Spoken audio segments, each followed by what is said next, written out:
kata Mas Ciko, jangan sampai juga ada konflik kepentingan dari mulai pemilihan menterinya agar nanti dalam penyusunan kebijakan tidak mengaruhi itu. Nah, kalau dari Mas Agus, apa yang perlu dikoreksi dari sistem yang sudah berjalan sekarang? Mana yang Ya, mungkinnya agar apa tadi yang disampaikan Pak Prabowo itu mungkin agar jangan ada yang cari cuan lewat APBN maupun APBD?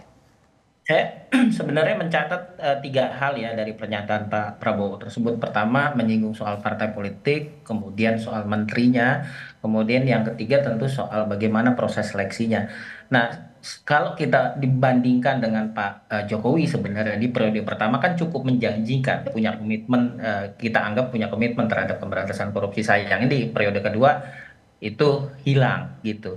Kalau kita kembali ke periode pertama sebenarnya bukan hanya mengeluarkan statement, tapi juga dalam tataran praktik pada saat itu bahkan melibatkan institusi yang namanya Komisi Pemberantasan Korupsi dalam melakukan meminta masukan soal rekam jejak para calon menteri. Jadi Hmm, menurut saya itu adalah sesuatu yang hal yang baru gitu. Kalau bicara soal statement kan itu sebenarnya lebih kepada komunikasi politik untuk mendapatkan dukungan publik. Ya, hmm, betul bahwa itu kita anggap sementara ini punya komitmen, tapi itu harus diuji dalam tataran praktik nanti oke. bagaimana kebijakan, program yang harus dilakukan. Kemudian yang kedua tadi betul, saya sepakat bahwa Ya, APBN kan nggak seberapa lah bandingkan dengan hmm, korupsi-korupsi yang ya, muncul di sektor revenue ya, seperti ya, sumber daya alam, kasus timah itu sampai dugaannya kan sampai 300 triliun, kemudian oke. kasus Duta Palma kemarin sebelumnya Hmm, itu sampai 100 triliun gitu ya.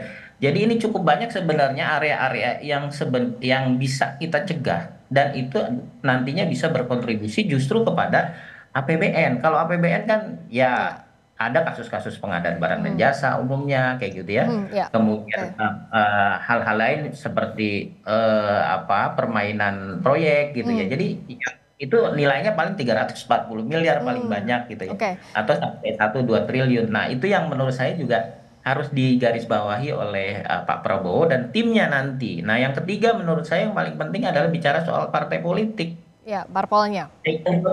Yang belum disinggung adalah bagaimana meningkatkan bantuan kepada partai politik agar Hmm, partai politik ini kan disinggung ya perlu untuk membiayai dan lain-lain. hmm, Nah, kalau kemudian APBN kita dari sumber-sumber revenue tadi bisa diperkuat APBN kita, saya yakin nanti partai-partai politik ini bisa meminimalisir mendapatkan sumbangan-sumbangan dari pengusaha-pengusaha hitam gitu.